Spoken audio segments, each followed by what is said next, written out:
Evening,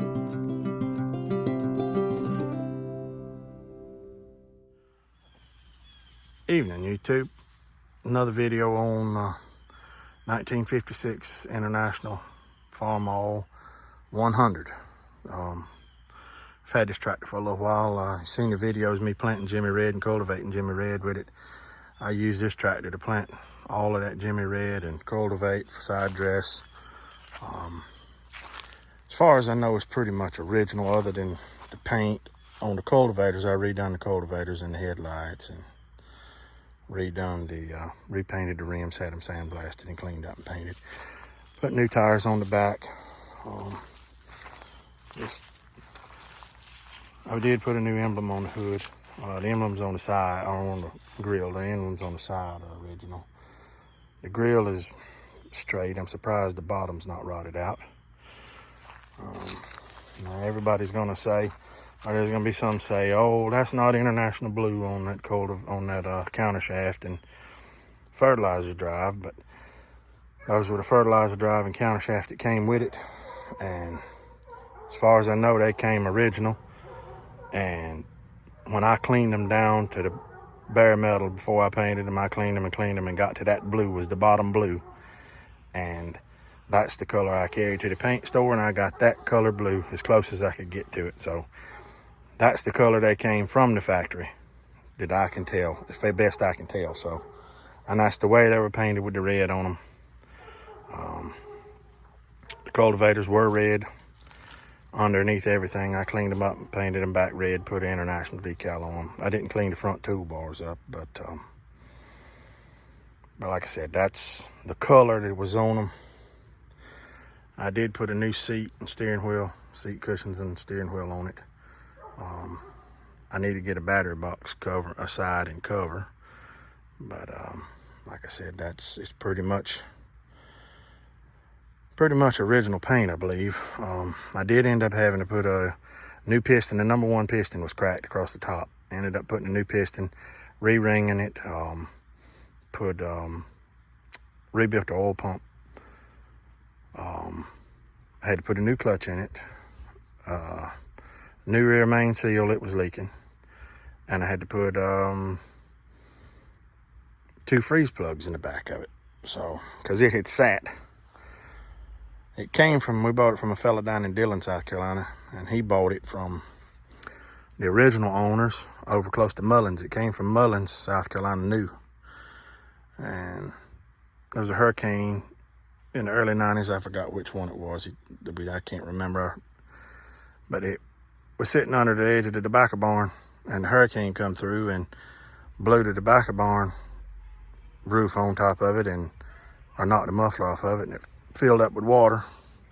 And they just rolled it back under, put a new roof on the barn, rolled it back, and left it for 20 years, and that's where it sat. And he drug it out, and I got it from him. But it's a good running tractor. They did upgrade it to 12 volts from 6. I carried this tractor to the farm show last year, and I run a grits mill with it for 3 days straight, and it run good. That was after I'd done that engine work, and it run good. It sat there and percolated for 3 days and never missed a beat. It's starting to make a little grinding noise in the rear end. I think the bearings are about gone. I'm gonna run it a little bit longer, and then I'll just tear the whole rear end down and go through putting the rebearing, everything, reseal it all, and pretty much then it'll be gone completely through from front to back. Like I said, it's a 1956. It's got a fast hitch on it, factory fast hitch. Did do the lights. Like I said, this 1-point lift rod is about as straight as you'll ever see one. I can't believe how straight it is. The serial number, I think, is 465J, which is a 56. It's a good running little tractor. Like I said, I got all the lights done, working on it. It's charging with a mini alternator.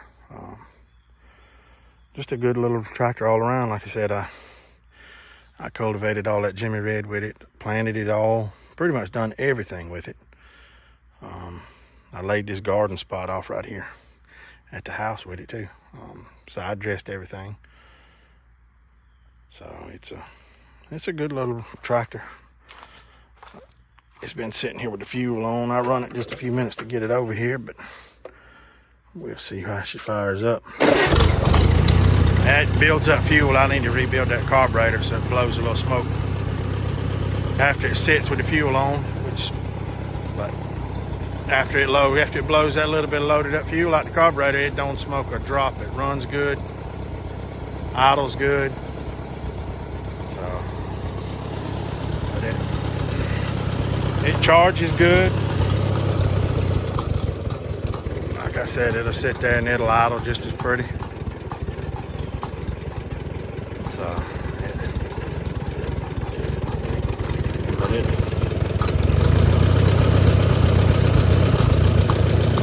we'll see the headlights.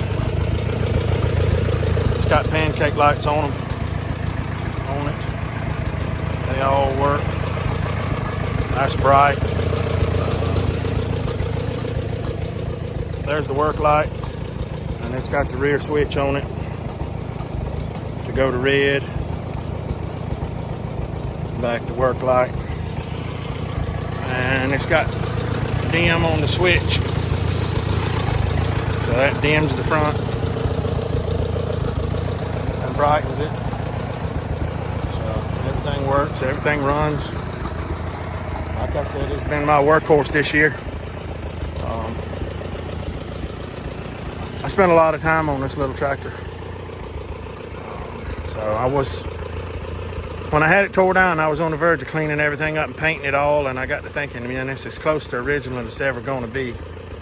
I did, like I said, I painted the cultivator stuff because I took it all apart, and it was in kind of rough looking shape. Fertilizer had sat on it, so I took it all apart and cleaned it, but I said it's only original once. I talked to the fella, like I said, we knew it come from Mullins. They said they bought it new in Mullins, but there was no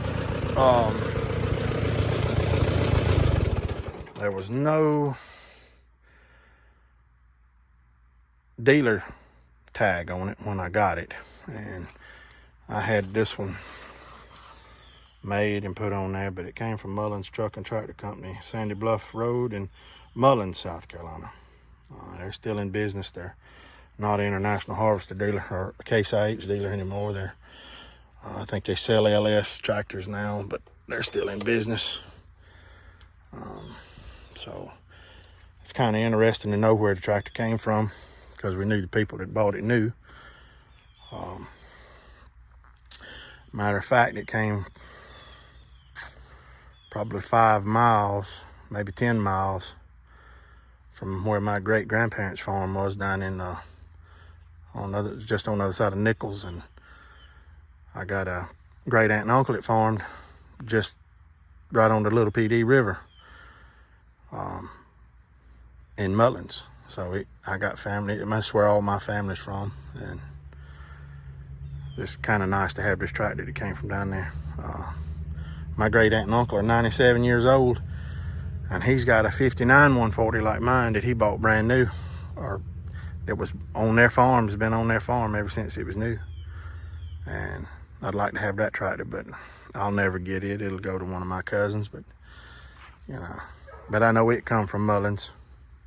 Pretty sure it came from Mullins new. And I know this one came from Mullins. So, like I said, just a little walk around. It's a nice little tractor, good running little tractor. I've got that International burr mill up there. I was running it the other day with my A, and the PTO lever broke on it, and I can't get it out again. Can't get it in gear again. I got to take the PTO assembly off of it and redo it. So I went and got this down from the farm the other day.